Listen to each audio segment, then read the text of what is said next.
Bapak Ibu, mari ikuti saya berdoa di dalam hati Bapak Ibu. Tuhan, kami membutuhkan firman-Mu. Tuhan, saya butuh firman-Mu saat ini. Tolong lembutkan hati kami. Tolong terangi hati kami. Supaya kami dapat mengerti kebenaran. Sehingga kebenaran itu boleh memerdekakan kami. Kami siap Tuhan untuk mendengar. Di dalam nama Tuhan Yesus, kami memohon. Amin. Selamat pagi jemaat yang dikasihi Tuhan, Shalom. Hari ini kita akan kembali melanjutkan pembelajaran kita, eksposisi kita dari Injil Lukas pasalnya yang ke-11, ayatnya yang ke-29 sampai ke-32. Saya ajak kita membuka dari Injil Lukas, pasalnya yang ke-11, ayat 29 sampai ke-32.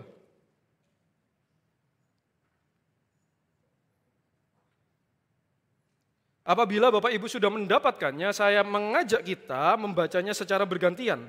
Lukas 11 ayat 29 sampai 32. Ketika orang banyak mengerumuninya, berkatalah Yesus, angkatan ini adalah angkatan yang jahat. Mereka menghendaki suatu tanda, tetapi kepada mereka tidak akan diberikan tanda selain tanda Nabi Yunus.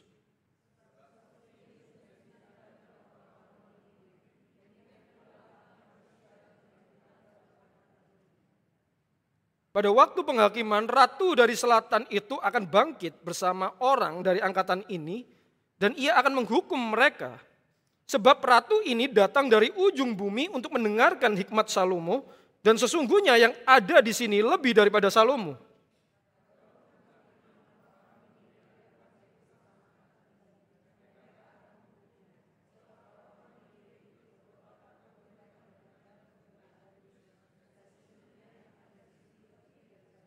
Nah Bapak Ibu sekalian, ketika di dalam hidup kita itu seringkali kita itu melihat banyak tanda Bapak Ibu ya. Di handphone kita melihat tanda. Di mesin cuci kita melihat tanda, bahkan di pakaian kita ada tandanya. Gitu ya, ada tanda oh ini mesti dicuci, tidak boleh disetrika, tidak boleh pakai mesin atau apa. Setiap kita itu tidak lepas dari yang namanya tanda. Apalagi di dalam berkendara, Bapak Ibu ya. Nah, setiap kita itu banyak sekali melihat tanda-tanda. Nah, saya mau menunjukkan sebuah tanda, Bapak Ibu. Yang pertama boleh tampilin. Nah, kita coba jawab dulu ini apa. Oh, udah ada jawabannya ya. Hari ini kita akan berbicara tentang tanda Yunus. Gitu ya. Hari ini kita akan belajar tentang sebuah tanda. Nah, saya mau tes dulu ini. Boleh di next? Nah, saya mau tanya sama yang ibu-ibu dulu. Pernah lihat tanda ini ibu-ibu? Pernah? Ada yang pernah lihat? Boleh angkat tangan? Di jalan ada yang pernah lihat tanda ini? Ibu-ibu dulu. Kalau bapak-bapak pasti kelihatan. Enggak ada ya? Kira-kira tandanya apa ini Bapak Ibu? Coba ditafsirkan Bapak Ibu. Kira-kira ini tandanya apa ini? Tanda segitiga kebalik ini apa? Bukan segitiga biru Bapak Ibu, kalau itu tepung ya. Nah ini apa ini segitiga kebalik ini ya? Apa Bapak Ibu? Ada yang tahu? Nah, yang bapak-bapak mulai diskusi. Oke, sekarang bapak-bapak boleh menjawab. Ada yang pernah lihat tanda ini? Pernah? Apa kujud? Artinya kujud. Hati-hati. Koreji? Apa? Pelan-pelan. Ko acen? Apa ini? Terakhir, koromo ko. Apa ko? Tahu nggak ko? Ini ko. Pertigaan, pernah ya? Tapi pernah lihat ya?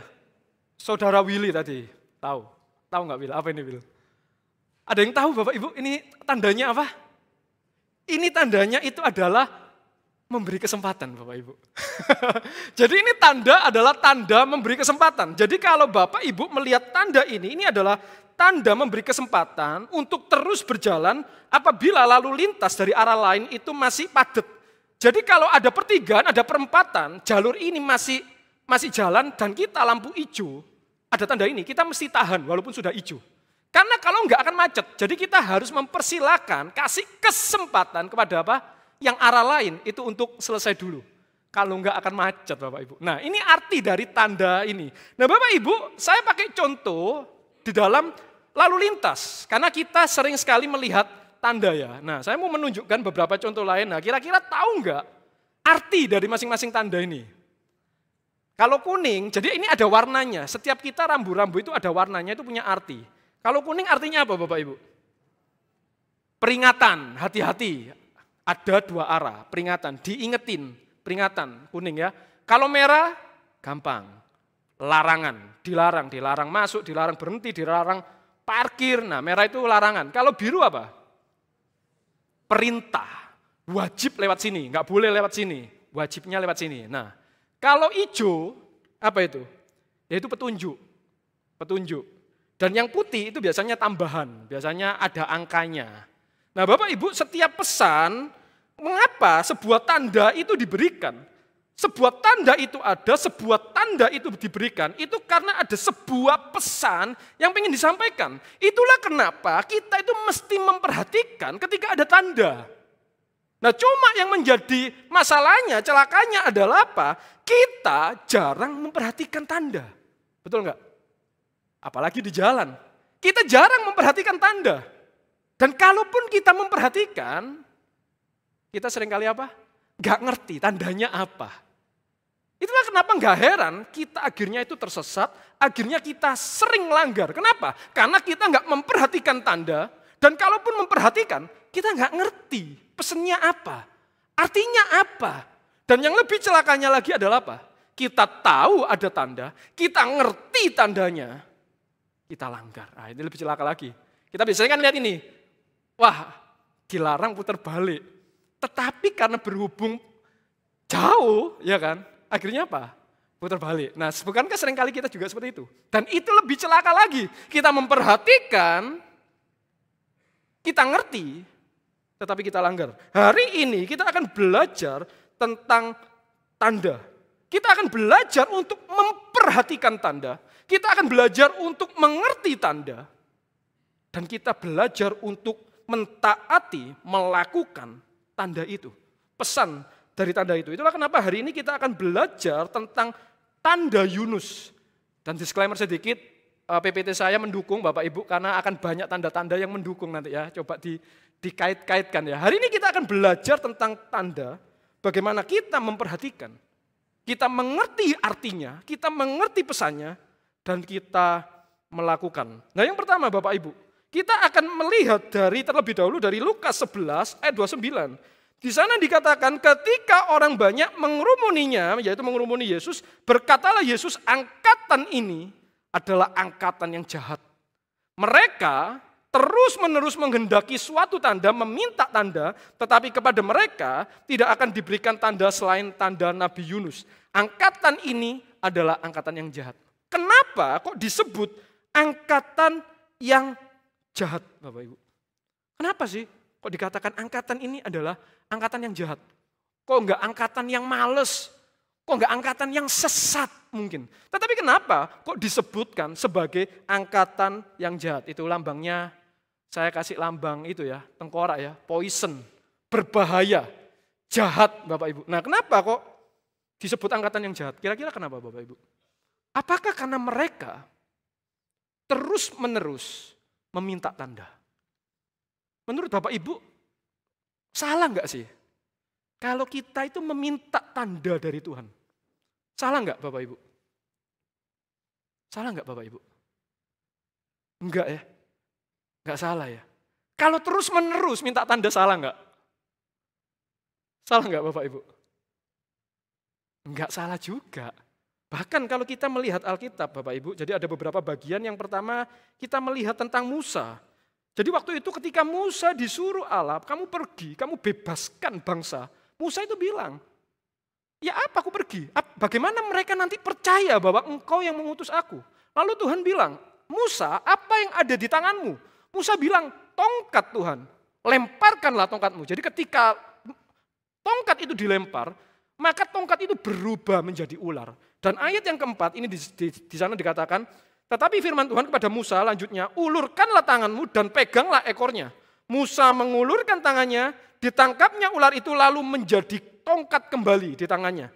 Lalu Allah berkata, supaya mereka percaya bahwa Tuhan, Allah nenek moyang mereka, Allah Abraham, Allah Ishak, Allah Yakub telah menampakkan diri dan telah mengutus. Musa meminta tanda. Dan kalau kita melihat Abraham, Abraham pun melihat tanda, meminta tanda. Bayangin, menunggu keturunan 25 tahun itu berat loh. Jadi dia kadang ada ragu, dia minta tanda, Tuhan, kasih ono aku tanda, supaya aku itu gak ragu. Kalau kita melihat Gideon, ketika Gideon diutus Tuhan untuk menjadi hero, menjadi pahlawan, menjadi hakim, untuk membebaskan orang Israel, Gideon pun meminta tanda, Tuhan, apa tandanya? Lu utus aku. Aku minta tanda ini ya Tuhan, boleh gak? Sama Tuhan dikasih. Tapi dia masih ragu, Tuhan boleh gak aku sekarang minta ini lagi, tanda lagi. Dikasih sama Tuhan. Bahkan kalau kita melihat seorang Yohanes Pembaptis pun, di sana dikatakan, Yohanes 1 ayat 33, dan aku pun tidak mengenalnya, tetapi dia yang mengutus aku untuk membaptis dengan air telah berfirman kepadaku, jikalau engkau melihat roh itu turun ke atas seorang dan tinggal di atasnya, itulah tandanya. Seorang Yohanes Pembaptis pun membutuhkan tanda. Dia meminta tanda, supaya apa? Gak bingung, minta tanda. Bahkan kalau kita melihat Yesaya 7 ayat 10-12, ketika Babel, kalau bukan Babel, Persia menginvasi Israel, Yesaya itu bilang sama rajanya, Raja Ahaz, minta tanda sama Tuhan. Yesaya pun mengatakan apa? Justru mintalah tanda kepada Tuhan. Jadi Bapak Ibu, ketika kita meminta tanda, itu bukan sesuatu yang salah. Bahkan sekalipun kita terus-menerus, Tuhan kasih ono aku tanda, kasih ono aku petunjuk, kasih ono aku pimpinan, itu bukan masalah. Bahkan dikatakan apa? Tuhan pun mengatakan, minta tanda ke aku. Mintalah tuntunanku. Minta tanda. Bahkan Tuhan pun meminta kita supaya apa? Kita meminta tanda dari Tuhan. Meminta pimpinan dari Tuhan. Nah, maka yang menjadi masalahnya kenapa kok angkatan ini disebut sebagai angkatan yang jahat? Karena mereka memiliki motivasi yang salah, yaitu motif yang jahat. Apa motif yang jahat itu? Motif yang jahat itu adalah motif yang mau mencobai. Nah ini yang menjadi masalahnya. Kenapa ini disebut angkatan yang jahat? Karena mereka meminta tanda untuk mencobai. Nah kita lihat Lukas 11 ayat 16. Di sana dikatakan ada pula yang meminta suatu tanda dari surga kepadanya untuk mencobai dia. Bapak Ibu, konteks cerita ini tidak lepas dari 2 minggu lalu. Jadi ketika Yesus mengusir setan, orang Farisi itu ngamuk dengan kuasa Beelzebul, penghulu setan, orang ini ngusir. Makanya mereka tanya, kasih ono kami tanda dari surga. Kalau memang kamu adalah anak Allah, kamu bukan memiliki kuasa dari Beelzebul. Jadi mereka itu minta tanda. Dan di sana dikatakan untuk mencobai dia. Apa arti dari mencoba ini? Yaitu tidak mau tunduk, terus melawan. Dan itulah orang Farisi. Dia nggak mau tunduk, terus melawan. Minta tanda itu bukan supaya mereka percaya karena mereka ragu. Enggak. Tetapi supaya apa? Mereka itu mencobai dan mereka sebenarnya motifnya adalah untuk membuat Yesus itu tunduk kepada mereka. Nah Bapak Ibu kita mesti mikir. Apa kaitannya antara mereka meminta tanda dengan mencobai atau melawan otoritas Yesus. Jadi ketika mereka meminta tanda Bapak Ibu, mereka itu sedang melawan otoritas Yesus sebenarnya. Nah apa kaitannya? Nah kira-kira begini Bapak Ibu. Seandainya mereka bilang, kasih kami tanda. Kira-kira Yesus tahu nggak mereka akan minta apa? Tahu dong pasti, ya kan? Karena Allah Maha tahu, Yesus Maha tahu. Makanya sama Yesus gak diladeni. Nah kita mengada-ngada, kita membayangkan seandainya Yesus meladeni, Tuhan kasih kami tanda. Terus Tuhan bilang, oke, lu mau minta tanda apa sih dari aku? Misalnya. Dan mereka bilang, Tuhan aku pingin tanda A. Dan ketika Yesus tidak mau melakukan, kira-kira kuasanya dipertanyakan enggak? Pasti dipertanyakan. Betul enggak? Loh katanya maha kuasa. Kok aku minta tanda, lu enggak bisa ngasih. Enggak berotoritas Yesus. Tetapi sebaliknya, ketika kamu minta tanda apa? Tuhan aku minta tanda A. Oke, gampang. Dan Yesus melakukan, kira-kira apa yang terjadi? Ketika Yesus menanggapi, itu pun juga menunjukkan bahwa apa? Yesus kehilangan otoritasnya. Kenapa? Karena dia tunduk di bawah perintah Farisi. Itulah kenapa serba salah. Dan itulah kenapa Yesus tidak mau nanggepi. Enggak nanggepi. Aku tidak akan memberikan tanda yang lu minta. Tetapi aku akan kasih tanda yang lain. Bapak Ibu mikir enggak? Apakah orang Farisi itu meragukan kuasa Tuhan? Enggak. Orang Farisi itu tidak pernah meragukan kuasa Tuhan. Orang Farisi tidak pernah meragukan kuasa Yesus. Kenapa? Karena mereka melihat sendiri. Wah, orang ini nabi. Orang ini luar biasa. Orang ini bukan orang biasa. Nah, yang menjadi masalahnya adalah Yesus tidak memihak mereka. Itu yang jadi masalah. Itulah kenapa lu mau buat apa-apa, lu mesti permisi sama woman. Gitu loh. Ngerti? Karena mereka merasa, aku yang punya otoritas di sini. Jadi kamu mau lapo-lapo, lu mesti sungkem dulu ambil aku. Orang Farisi itu merasa jabatannya, otoritasnya itu lebih tinggi. Itulah kenapa mereka berusaha apa? Membuat Yesus itu tunduk. Membuat Yesus itu menjadi sekutu mereka. Karena mereka tahu, iki orang luar biasa. Ini bukan orang biasa, ini luar biasa. Dia seorang nabi. Tetapi yang menjadi masalahnya apa? Yesus tidak pernah tunduk terhadap Farisi. Bahkan Yesus menjadi lawan orang Farisi.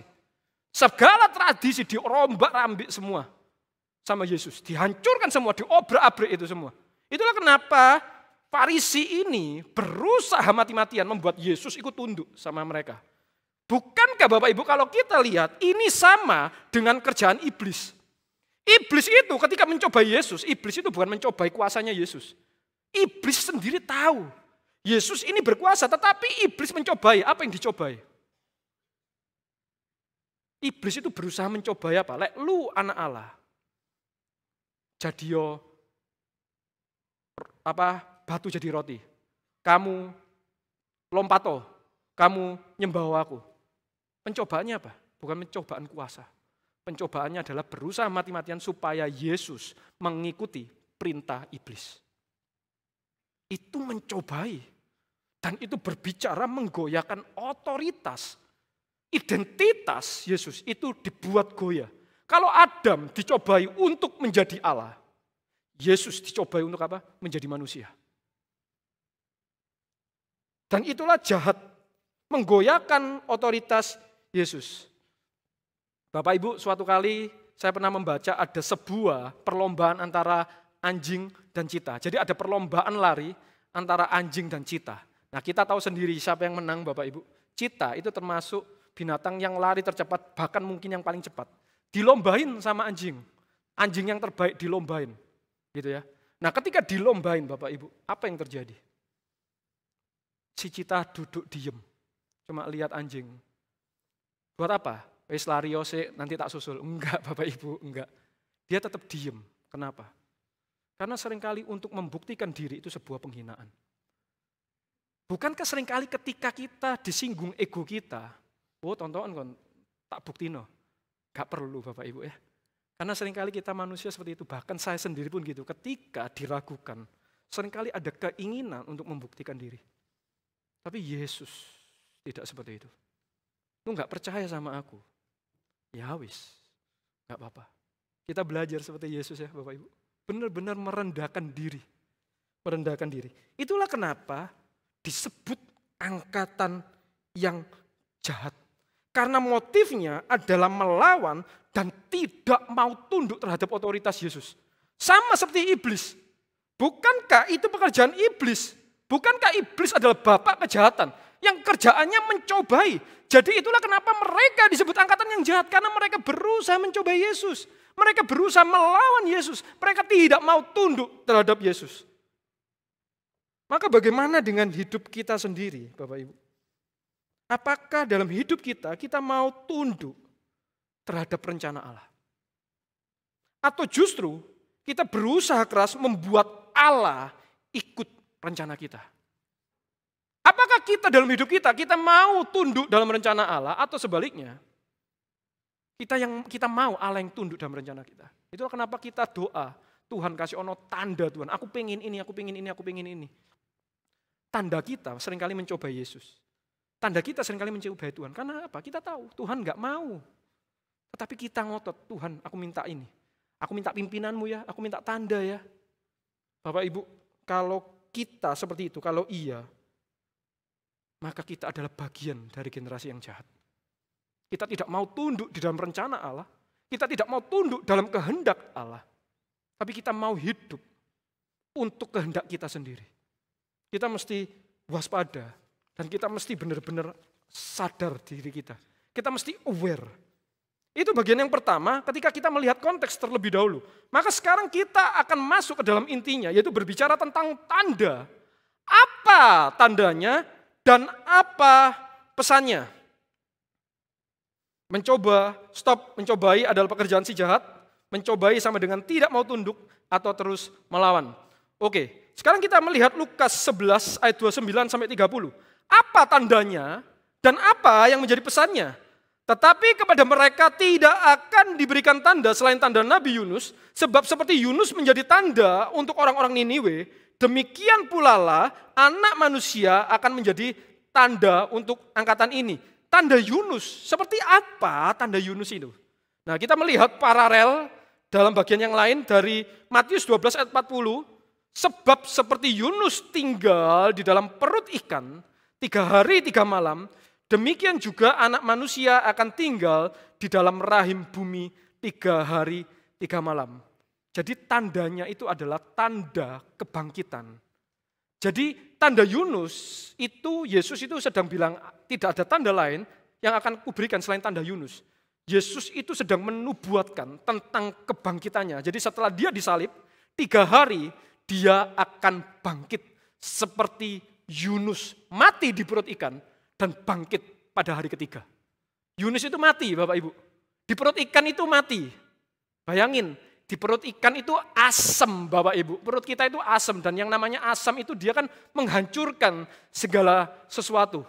Nah jangan kita pikir Yunus itu di perut ikan itu kayak Pinocchio Bapak Ibu. Bisa piknik gitu loh, kapalnya masih gede. Enggak. Ya sempit Bapak Ibu. Masuk kita sempit, kecepet gitu. Kecepet. Bahkan mungkin kalau kita enggak mati, doa kita, Tuhan wis aku mati ay. Ya bayangin Bapak Ibu, wami sih setengah mati.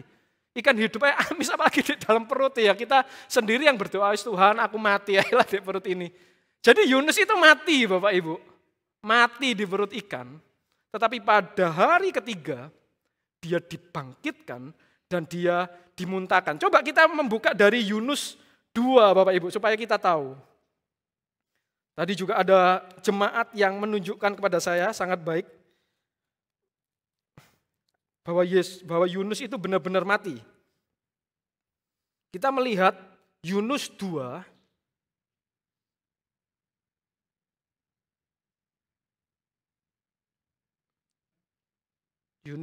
sebentar.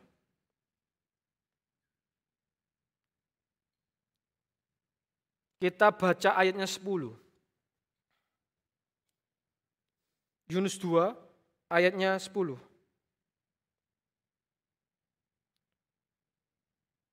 Bentar ya. Oh Yunus 2 ayat 6, kita baca sama-sama 1, 2, 3. Di dasar gunung-gunung, aku tenggelam ke dasar bumi, pintunya terpalang di belakangku, untuk selama-lamanya ketika itulah engkau naikkan nyawaku dari dalam liang kubur, ya Tuhan Allahku. Kita membaca Yunus 2 ayatnya 10, lalu berfirmanlah Tuhan kepada ikan itu, dan ikan itu pun memuntahkan Yunus ke darat. Ingat ayat yang ke-10 ya, karena ini penting, ini akan menjadi kunci. Lalu berfirmanlah Tuhan kepada ikan itu, dan ikan itu pun memuntahkan Yunus ke darat. Nah, tandanya adalah kebangkitan Yunus. Dia dimuntahkan di dalam perut ikan, dan dia masih hidup.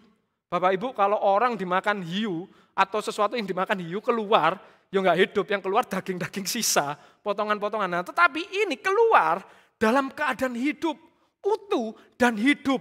Nah itu mujizatnya. Nah, Apa peringatannya? Itu tandanya. Apa peringatannya? Nah, kita membuka Yunus 3. Yunus 3, kita akan membaca ayat 4 sampai ke 8. Supaya kita tahu cerita tentang Yunus. Yunus 3, ayat 4 sampai 8, kita baca bergantian ya. Saya terlebih dahulu, lalu Bapak Ibu. Mulailah Yunus masuk ke dalam kota itu sehari seperjalanan sejauhnya, lalu berseru 40 hari lagi, maka Niniwe akan ditunggang balikkan.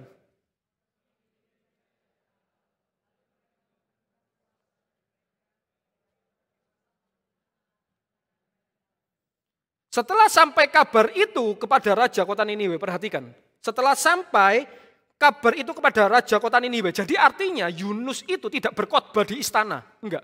Dia berkhotbah di jalan, dan berita itu sampai kepada istana.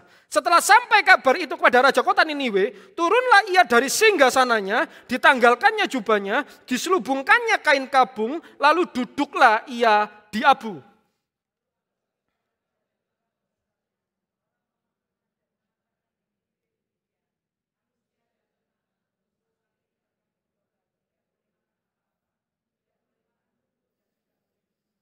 Haruslah semuanya manusia dan ternak berselubung kain kabung dan berseru dengan keras kepada Allah, serta haruslah masing-masing berbalik dari tingkah lakunya yang jahat dan dari kekerasan yang dilakukannya. Perhatikan pertobatan yang terjadi. Bukan cuma di atas, tetapi dari atas sampai bawah. Dari manusia sampai binatang ternak, semua puasa. Semua berkabung, gak dikasih makan binatangnya. Bayangin, ini kok bisa pertobatan ini terjadi besar-besaran? Kok bisa terjadi? Kok bisa? Apakah KKR luar biasa? Khotbahnya simpel Bapak Ibu.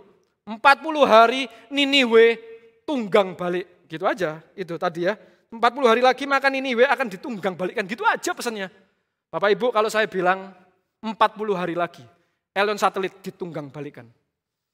Bertobat Bapak Ibu. Nah ini yang terjadi, diketawai, diketawai. Nah kok bisa itu terjadi pertobatan massal, pertobatan yang besar dari atas sampai bawah. Kok bisa? Karena mereka menerima tanda. Karena mereka melihat tandanya, mereka menerima tandanya, mereka menerima pesannya. Pesannya adalah apa? Pesan penghakiman. Lu tidak bertobat, tunggang balik semua. Bertobat, pesan hukuman, tetapi juga sekaligus pesan anugerah. Hukuman kalau kamu tidak bertobat, anugerah pengampunan kalau lu bertobat. Itulah tanda Yunus, yaitu apa? Tanda pertobatan. Nah kenapa kok bisa terjadi pertobatan massal? Pertobatan massal, nah ayat kuncinya tadi di ayat 10 itu Bapak Ibu. Jadi ini sedikit pelajaran bagi setiap kita ya. Lalu berfirmanlah Tuhan kepada ikan itu, dan ikan itu pun memuntahkan Yunus ke darat. Kemungkinan besar, dan pasti besar, karena orang melihat Yunus itu dimuntahkan ikan besar dalam keadaan hidup. Ini terkait dengan dewa mereka Bapak Ibu. Ini menjadi masuk akal, kenapa? Karena orang Niniwe itu memiliki dewa, mereka itu menyembah dewa yang namanya itu dewa Dagon. Nah dewa Dagon ini bentuknya itu seperti manusia setengah ikan. Itu dewa yang mereka sembah. Itulah kenapa ketika ada orang melihat Yunus dimuntahkan ikan dan dalam keadaan hidup, mereka langsung lihat, ini dewa Dagon menjelma jadi manusia.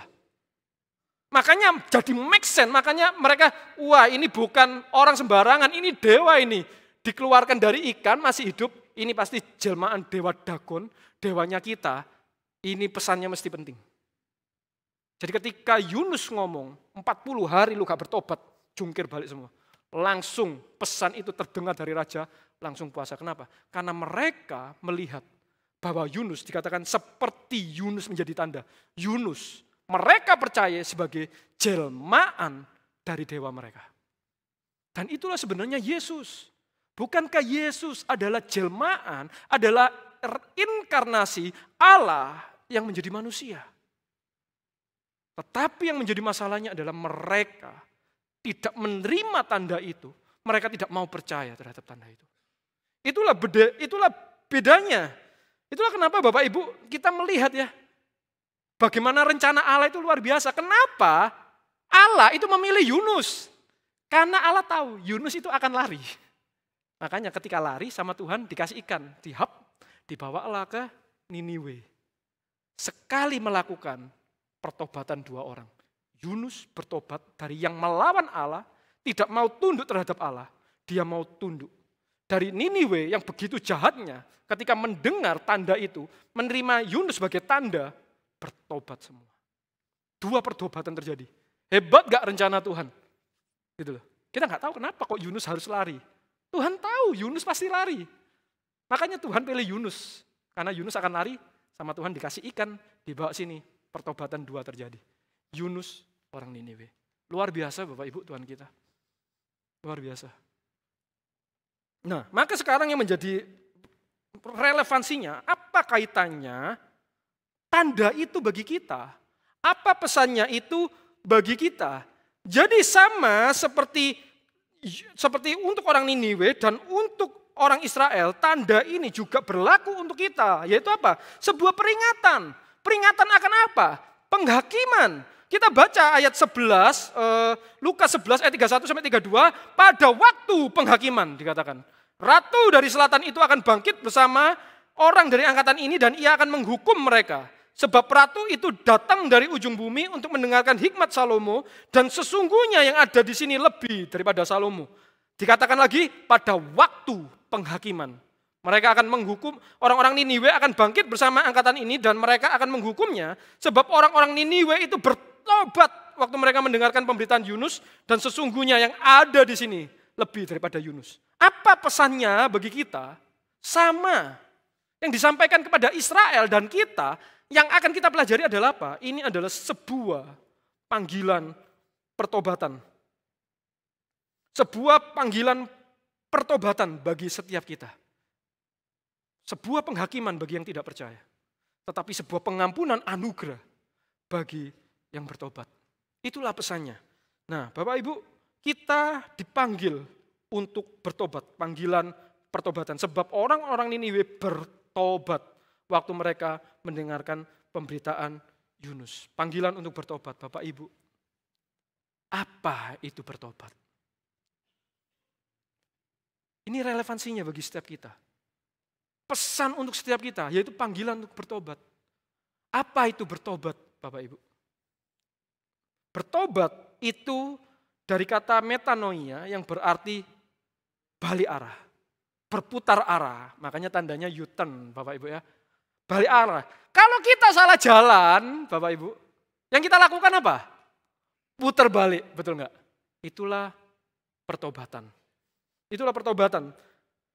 Bertobat adalah panggilan untuk mengikut Yesus, percaya dan menyangkal diri dan memikul salib setiap hari. Lukas 9 ayat 23, katanya kepada mereka semua, setiap orang yang mau mengikut aku, yang percaya kepada aku, ia harus menyangkal dirinya, memikul salibnya setiap hari. Ini yang seringkali kita nggak sadar. Bertobat itu bukanlah momen satu kali. Enggak. Tetapi pertobatan itu adalah momen terus-menerus. Dan itu kita kerjakan harian. Makanya katanya tobat ngene, mana ngene. Betul. Karena pertobatan itu bukan satu kali. Pertobatan itu adalah perubahan terus. Karena seringkali kita orang Kristen itu salah mengerti. Katakan kita salah jalan, kita melawan arah. Nah ketika kita putar balik, nah orang Kristen di sini. Cuma putar balik toh. Tapi nggak balik ke sana. Cuma putar balik tapi nggak balik. Itulah masalahnya kita. Pertobatan itu bukan satu momen. Satu momen itu adalah keselamatan. Keselamatan itu satu untuk selamanya. Jadi ini kita melawan arah ketika kita diselamatkan momen balik. Karena kita balik lagi. Ya sini lagi ya kan. Jadi keselamatan momen satu kali balik. Setelah itu apa? Berbalik. Kita mesti jalan. Mesti jalan dari yang melawan arah. Balik arah untuk apa? Mendekat kepada Allah.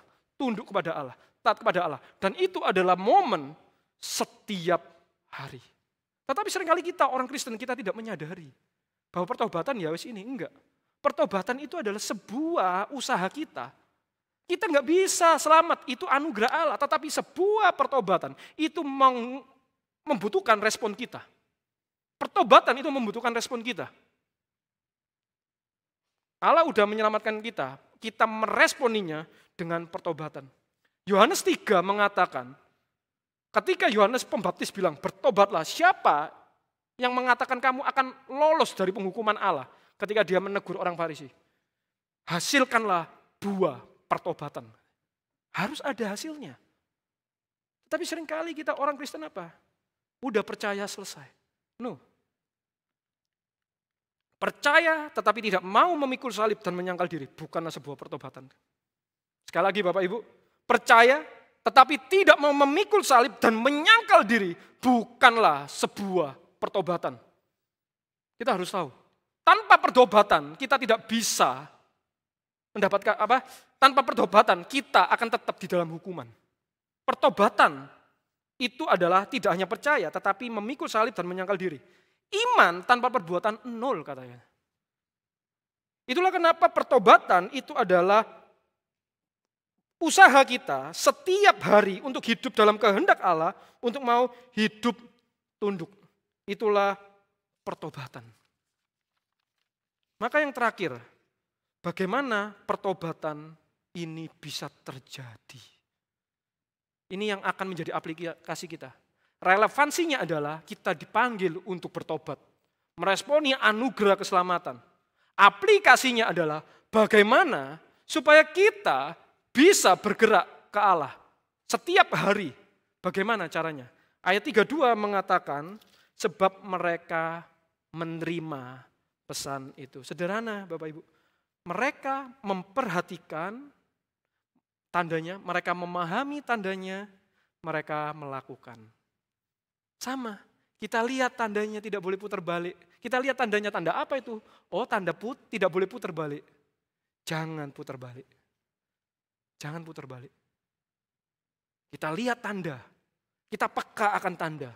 Kita pahami tandanya. Kita melakukan tandanya.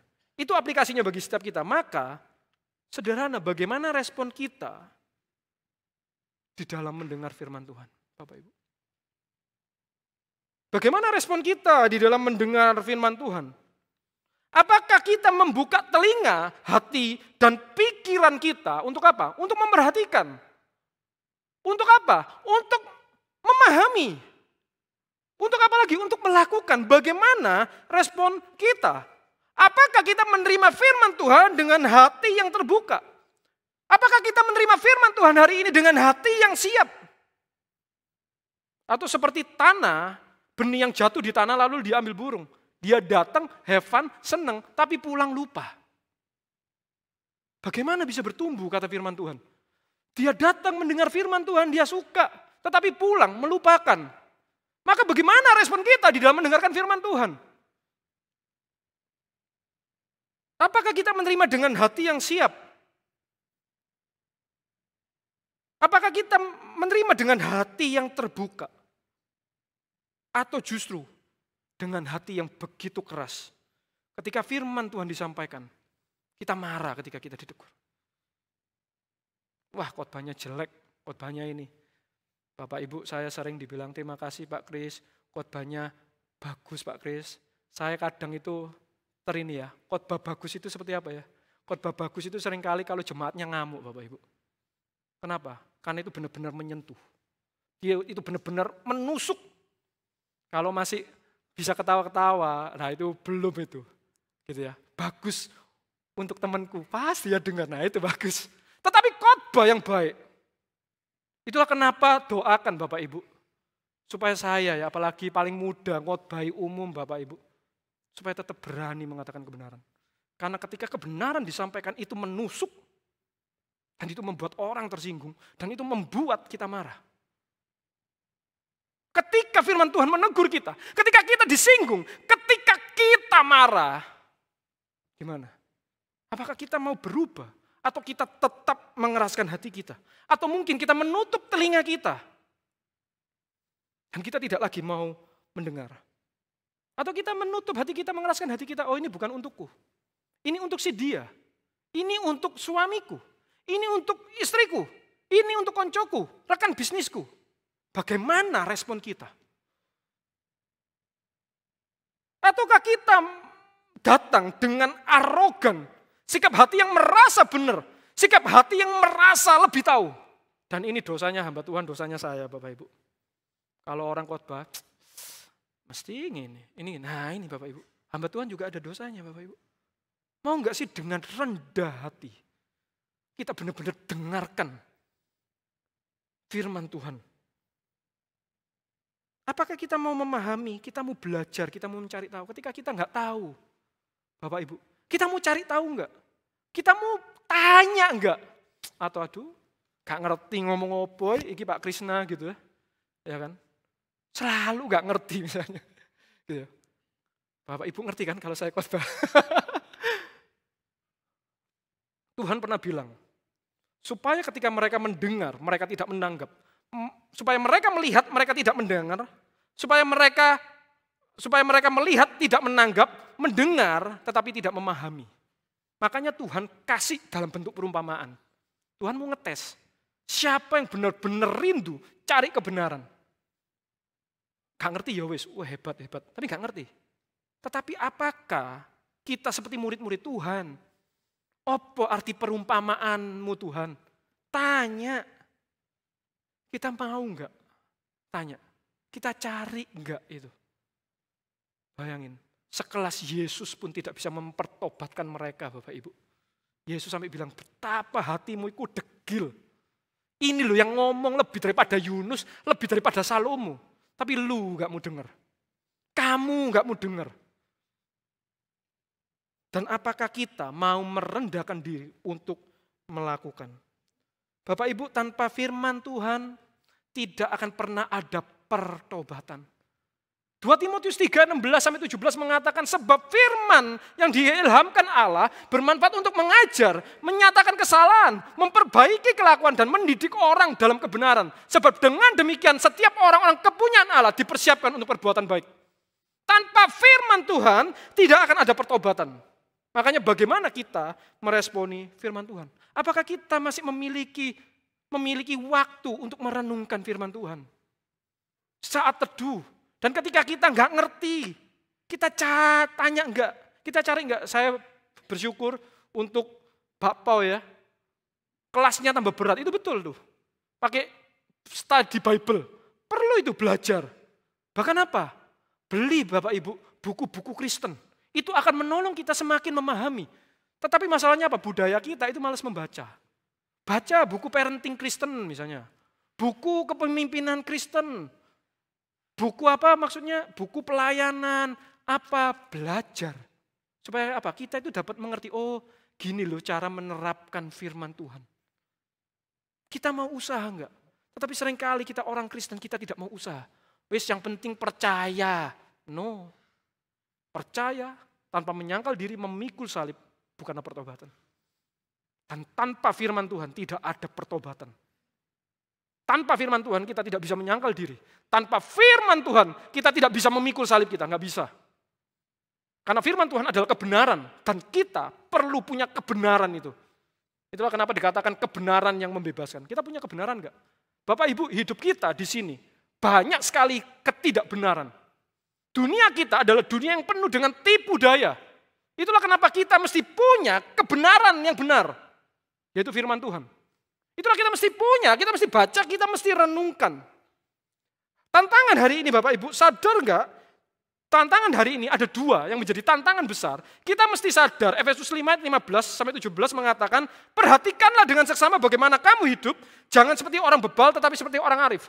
Dunia kita membuat kita semakin menjauh dari Tuhan. Kita mesti aware, dunia kita membuat kita semakin menjauh dari Tuhan. Ada dua hal yang membuat kita menjauh, tantangan hari ini. Yang pertama itu adalah kesibukan. Kesibukan. Tetapi bukan cuma sibuk kerja. Tetapi sibuk apa? HP-an Bapak Ibu. Serius. Bukan cuma sibuk kerja. Tetapi hari ini adalah sibuk HP-an. Pakai HP, sibuk pakai HP. Sibuk me time. Nah biasanya me time pakai apa? Handphone. Mau main lah. Mau nonton lah. Artikel Christianity Today itu menjelaskan hari ini tentang spiritual battle of screen time untuk anak remaja. Dan itu sebenarnya bukan untuk anak remaja juga, tetapi untuk setiap kita. Spiritual battle of screen time. Bagaimana kita itu benar-benar terikat dengan handphone kita. Kita nganggur, kita apa, kita ini. Walaupun mungkin kita nggak mainan, tetapi kita apa? Cari info, betul loh. Baca-baca handphone lagi. Kita sadar nggak? Ketika kita bosen, suwe, kok baik Pak Krisna ini mesti suwe. Wes pas nggak ngerti ngeblank. Apa yang terjadi Bapak Ibu? HP-an. Di dalam gereja ketika kita HP-an, kita nggak ini, kita nggak sabar, pas bosen. HP-an. Bagaimana kita bisa meresponi kebenaran firman Tuhan? Bagaimana kita bisa ngerti? Dan apalagi apa? Fokus kita susah untuk fokus. Itulah kenapa perlu usaha bagi kita. Usaha untuk apa? Memahami firman Tuhan. Mencari firman Tuhan. Dunia hari ini membuat apa? Gak ada Tuhan, gak apa-apa. Firman Tuhan tidak lagi menjadi sesuatu yang penting. Masihkah kita merasa firman Tuhan itu penting buat hidup kita? Tuhan mengatakan dalam Matius 4, manusia tidak hanya hidup dari roti saja, tetapi dari setiap firman yang keluar dari mulut Tuhan. Kita menyadari enggak itu? Kita penting enggak? Bapak Ibu, saya dengan pengurus remaja hari ini mati-matian, itu untuk membuat anak remaja bisa baca Alkitab, Bapak Ibu. Setiap pulang, Bapak Ibu, setiap pulang saya itu selalu kasih ayat hafalan. Setiap pulang, ayat hafalan, ayo kita hafal ayat. Hafal ayat. Setiap 1 bulan saya kasih tes. Bulan kedua, hafal ayat 2, yang kemarin sama yang bulan ini. Bulan ketiga, 2 ayat kemarin sama bulan ini. Sekarang udah 4 ayat mereka. Tanpa disadari mereka, tanpa disadari Bapak Ibu. Setiap selesai ibadah, ayat hafalan, mereka bisa ingat 4 di luar kepala. Lakukan. Kita punya enggak firman Tuhan, kita punya kebenaran enggak? Yang kedua, kalau tadi tentang kesibukan, tentang spiritual battle of screen time, yang kedua, itu kita adalah budaya serba instan. Serba instan dan budaya apa? Tersedia. Semuanya tersedia. Apalagi kita yang terbiasa disediakan gitu ya. Wes repot, wes kamu yang ngurus, wes tak bayar apa. Itu mempengaruhi kita Bapak Ibu. Serius. Serba instan, serba tersedia, akhirnya apa? Tidak mau usaha. Angel dikit, wis males lah, wis. Gak usah lah. Susah dikit, males. Akhirnya kita apa? Kita males belajar, kita gak mau usaha. Cari yang gampang, cari yang menarik, cari yang menyenangkan, cari yang cepat mungkin. Dan itu tanpa kita sadari, itu membentuk kita punya mental konsumen. Banyak mintanya, banyak komplainnya. Bapak Ibu, kita mesti benar-benar aware dengan keadaan kita hari ini, Bapak Ibu. Kita lihat di belakang, salib itu adalah sebuah tanda. Kita menerima tanda itu. Tanda penghakiman untuk yang tidak percaya. Tetapi tanda anugerah untuk setiap kita yang percaya. Dan apa pesannya? Pesannya semua detail ditulis di sini, Bapak Ibu. Alkitab, kita terima tandanya, kita terima pesannya. Tetapi yang menjadi masalahnya adalah apakah kita memperhatikan, apakah kita memahami, dan apakah kita melakukan. Itulah pertobatan yang sejati. Kita melihat tandanya, kita memahami tandanya, barusan kita bisa melakukan. Kiranya firman Tuhan boleh mengingatkan setiap kita hari ini. Mari kita masuk di dalam doa. Tuhan, terima kasih untuk kebenaran-Mu hari ini. Bukakan hati setiap kami. Jangan biarkanlah kami mengeras Tuhan seperti orang Israel. Tetapi ubahlah hati kami seperti orang Niniwe. Yang mau merendahkan diri. Yang mau tunduk di bawah kuasa-Mu Tuhan. Di bawah otoritas-Mu. Terima kasih Tuhan untuk anugerah keselamatan yang Tuhan telah berikan kepada kami. Tetapi itu bukan akhir Tuhan. Tetapi itu adalah sebuah awal. Engkau menyelamatkan setiap kami. Supaya kami datang kepada Engkau. Karena itu Tuhan tolong kami untuk dapat meresponi keselamatan itu. Dengan bertobat. Dengan menyangkal diri kami setiap hari. Memikul salib kami setiap hari. Tuhan, tolong kami supaya kami boleh memiliki hati yang lembut. Supaya kami dapat menerima kebenaran firman-Mu. Jangan biarkanlah hati kami penuh dengan batu yang keras, kekecewaan, Jangan biarkanlah hati kami penuh dengan semak duri, kenikmatan dunia. Dan jangan Tuhan tolong hati kami itu menjadi hati yang bebal, yang tidak mau melakukan, hati yang sombong, yang merasa diri sudah benar, yang merasa diri sudah baik. Tuhan tolong beranugerahlah kepada kami untuk kami dapat menerima firman-Mu. Karena firman-Mu berkata, Tuhan, kalau kami tidak mempunyai, maka segalanya akan diambil dari kami. Itulah kenapa Tuhan saat ini kami memohon supaya Engkau memberikan kepada kami karunia untuk kami boleh mengerti, karunia untuk bisa peka, karunia untuk dapat mengerti, dan kekuatan untuk dapat melakukannya. Terima kasih Tuhan, di dalam nama Tuhan Yesus kami memohon. Amin. Mari Bapak Ibu saya undang